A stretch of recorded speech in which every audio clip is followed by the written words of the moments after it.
안녕하세요. 코인 생존기의 차례입니다. 데일 영상 시작합니다.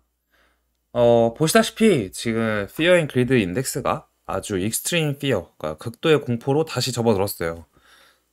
사실 극도의 공포일 때는 항상 기회이긴 했죠. 웬만하면 뭐 반등을 주던 아니면 상승장으로 이어지던 기회의 영역이긴 했습니다. 이번에 Extreme Fear를 찍고 잠깐 반등을 우리 이따 차트 보겠지만 CME 갭 62,800달러 정도를 봤었는데 그 구간을 또 찍고 살짝 떨어지고 있는 상황입니다. 그래서인지 Extreme Fear로 다시 접어들었고 미국 CPI 인플레이션이 이번 주 수요일 날 발표가 돼요. 아마 그래서 이 수요일 전까지는 뭐 급격한 상하락보다는 약간의 차트의 일봉으로 봤을 때는 플러스 뭐 1% 내외에서 움직일 가능성이 좀 있지 않을까라는 생각을 하고 있고 지금 여러 가지 경제 이슈, 일본이 이제 엔화를 금리를 이제 올리면서 엔화가 갑자기 엔캐리 트레이드 현상도 일어났었고 주가도 그에 따라 떨어졌고 비트도 떨어졌었는데 그래서 뭐 긴급 회의를 페드가 해서 금리를 내리지 않겠냐라는 의심도 많이 했습니다.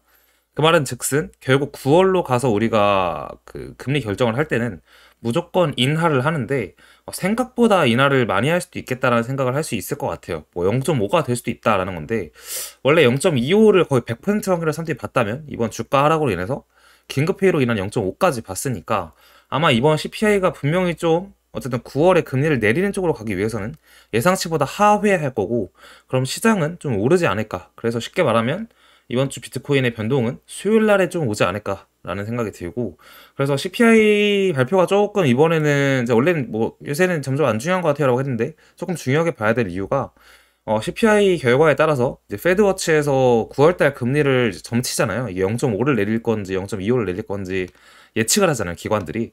근데 지금 이제 5대 5예요.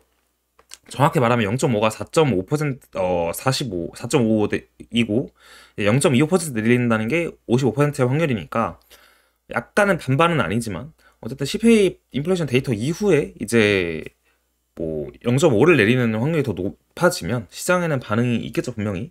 그래서 이번 주는 조금 중요한 것 같다라고 보면 될 것 같습니다. 그리고 이거는 이제 저번에 저희가 한번 봤던 지표인데 빅스라고 약간 변동성 지표입니다. 근데 빅스가 위로 치솟으면 거의 시장은 바닥이었어요. 이거는 원래 비트는 이 당시에 없었으니까 주식을 가지고 보통 얘기를 하게 되는데 이게 리먼 브라더스 파산 사태, 그 서브프라임 터졌을 때와 그리고 여기는 이제 코로나 때 빅스가 이렇게 올랐었는데 이때만큼은 아니지만 거의 유사하게 피크를 팍 찍었던 게 이번이에요. 그만큼 시장 자체가 좀 혼란스럽고 저점을 찍긴 찍었다라고 볼 수 있을 것 같습니다. 그리고 이제 중국 같은 경우에는 머니 사이클로 봤을 때 돈을 지금 풀고 있다. 중국의 돈이 유동성이 증가하고 있는 관점이기 때문에 아마 뭐 어쨌든 이게 비트와 그 중국의 차트를 보면은 중국이 돈 풀 때 비트가 올라가는 경향이 꽤 있었어요. 그래서 이제 비트에게도 좋을 수 있다. 아니 뭐 꼭 그렇지 않더라도 어느 특정 나라, 특히 중국은 이제 G2잖아요. 이렇게 큰 나라가 돈을 푼다는 거는 되게 비트는 당연히 좋을 수밖에 없다라고 생각할 수 있을 것 같고 그 와중에 이제 테더 마켓, USDT 마켓캡을 보면 비트의 가격이 지금 좀 떨어졌는데도 불구하고 달러 양은 증가했다. 그러니까 달러를 찍어내고 있다. 어떻게 보면 이 시장에 돈을 넣으려고 준비하는 사람이 많다라고 생각하면 될 것 같습니다. 자, 그리고 새로운 월렛, 새로운 지갑, 비트 1000개 이상을 보유한 새로운 지갑의 개수가 기하급수적으로 24년도 들어서 늘어났는데 아마 ETF의 영향도 있을 것 같고 근데 그 와중에 이번 하락 때 완전 뭐 미친 듯이 늘어났다라는 거죠. 실제로 여러 가지 지표 이거 말고도 원체인 지표 보면은 이번 하락 때 고래들은 샀다라고 할 수 있는데 뭐 40만 개 이상 샀다라고도 하죠. 그런 걸 보면 결국 고래들은 사고 있다. 근데 고래들도 분명 언젠가는 팔긴 팝니다. 근데 그 팔아가는 과정에서 우리는 이제 같이 편승해서 팔아야 되는 거고 지금은 사고 있으니 아직까지는 좀 뭐 길게 봤을 때는 뭐 약간 상승이 유효하지 않을까라고 해석할 수 있을 것 같아요. 이게 뭐라고 해야 되냐면 사실 정말 이 큰 금액을 투자하는 사람들은 호흡이 달라요. 그래서 우리가 보는 뭐 일봉상에 뭐 몇 프로 올랐네 내렸네의 개념이 아닌 거예요. 어떻게 보면 부동산 투자도 큰 금액이 들어가기 때문에 뭐 내가 실거주의 목적도 있긴 하지만 어쨌든 호흡이 주식시장보다는 훨씬 길잖아요. 그런 것처럼 생각을 하면 될 것 같습니다. 이거는 이제 비트코인 ETF를 보유하고 있는 탑 25개 헤지 펀드들을 나타낸 건데 여러 가지 펀드들에서 가지고 있고 뭐 안 가지고 있는 회사들도 분명히 있죠. 쉽게 생각하면은 비트를 갖고 있지 않은 회사는 이제 갖게 될 가능성도 충분히 존재한다는 거고 시타델도 가지고 있고 브리지워터는 아직 안 가지고 있고 밀리니엄에서 가지고 있다는 게 전 좀 의외였어요. 밀레니엄이 가지고 있다는 게 의외였는데 불구하고 또 많이 가지고 있다는 게 되게 좀 의미가 있지 않나라는 생각이 들었습니다. 네, 이 정도로 보고 그러면 차트 잠깐 보도록 할게요. 차트 보기 전에 하나 더 있네요. 생각해보니까. 이 마이크로스트레치인데 2조 7천억 원 가량을 이제 펀딩을 했어요. 펀드레이징을 해서 이걸로 비트 사겠다 했는데 완전 오케이까지 받은 상태인데 비트를 아직 사지 않았어요. 그래서 잠재적으로 이제 마이클 세일러인 회사인 마이크로스트레치에서 이제 비트를 2조 7천억 원치를 살 준비를 하고 있다. 이제 우리가 그거를 생각해야 됩니다. 시장은 이렇지만 확실한 구매자가 사실 뒷배에 우리는 가지고 있는 애들이 있긴 하다. 그래서 좀 뭐 얘네가 사기 시작하면 또 가격이 오를 수 있다. 이렇게 생각하면 될 것 같습니다. 차트 볼게요. 요새 한국인들한테는 조금 불리할 수도 있는데 새벽에 좀 조라를 해요, 비트가. 뭐 우리가 지난주 영상에서 제가 얘기했죠. 저는 뭐 CME를 자주 보지 않지만 여러분들이 CME 하니까 CME를 봤을 때 자, 이 CME 퓨처스 차트를 잠깐 보면 요 갭 구간이 있고 요 갭을 메울 것 같아요. 그러면 이제 62,000 후반까지 한번 갈 것 같습니다. 했는데 마침 62,000 후반까지 딱 가고 이때 러시아가 이제 채굴을 합법화한다는 얘기가 나오면서 올랐죠.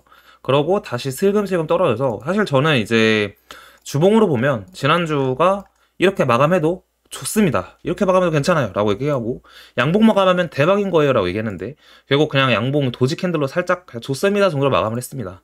주봉 캔들로만 본다면 사실 시장이 반전돼서 올라갈 수 있는 여지가 있는 그러한 캔들이기 때문에 저는 되게 좋게 일단은 보고 있지만 어쨌든 상황적으로 보았을 때 약간 조정을 줘서 다시 키를 맞춘 느낌이에요. 지금 보면 이렇게 보라색 선 있잖아요. 위에 저항과 아래에 지지가 있는데 이 선 기준으로 보면 거의 59,000이 딱 중간 정도거든요. 지금 이 중간 정도에 있다. 이때 우리가 하락 때 얘기를 했지만 하락 후에 반등하는 과정이 2달 정도 걸릴 수 있습니다. 라고 얘기를 했고 그 2달은 이렇게 큰 하락이 한 번 있으면 보통 2달을 횡보를 아래에서 하다가 갑자기 말아 올라가면서 이렇게 올라가는 경향이 있어요. 그래서 2달을 얘기했는데 지금도 사실 유효한 것 같아요. 뭐 이제 2달은 아니지만 한 달에서 한 달 반 정도는 최악의 시나리오로는 막 급격한 상승이 없을 수 있다라는 관점인데 뭐 그렇게 관점을 얘기를 하고 보니 9월 달에 금리 인하에 대한 이슈도 있고 또 이번 주에도 이 빅스나 뭐 여러 가지 상황을 봤을 때 CPI 데이터도 있고 여러 가지 급변할 수 있는 상황이 분명히 존재해서 아마 2달까지는 안 갈 것 같습니다. 일단 2달까지는 안 갈 것 같고 그 전에 시장이 반응을 보일 것 같아요. 4시간으로 보면 사실 어제 제가 이제 밖에서 식사를 할 때만 하더라도 가격이 이 윗꼬리 저녁을 먹었을 때는 다시 보니까 61,800까지 봐서 사실 61,800에서 마감할 것 같지는 않지만 그래도 6만대에서 마감하겠거니라고 생각을 했는데 어제 또 자는 사이에 떨어지기 시작해가지고 58,000까지 가격이 좀 밀린 모습을 보여주고 있습니다. 그래서 시장이 확실히 뭐 쉽게 올라간다 내려간다에 대해서 단기적으로 얘기하기는 어려운 것 같아요. 저도 이번에는 묵비권을 좀 행사를 하면서 그냥 수요일 날 데이터를 보면서 시장을 좀 지켜봅시다 라고 정도만 얘기를 할게요. 이번 주는 뭐 사실 이 캔들이 지난주 마감 캔들이 좋다고 한들 이번 주가 바로 양봉으로 슉 날아가는 게 아니라 뭐 살짝 떨어졌다 올라갈 수도 있는 거고 여러 가지 상황은 존재할 수 있기 때문에 제가 뭐 막연하게 당장 차트가 좋으니 뭐 날아갈 것 같아요 이런 얘기는 좀 못 드릴 것 같습니다.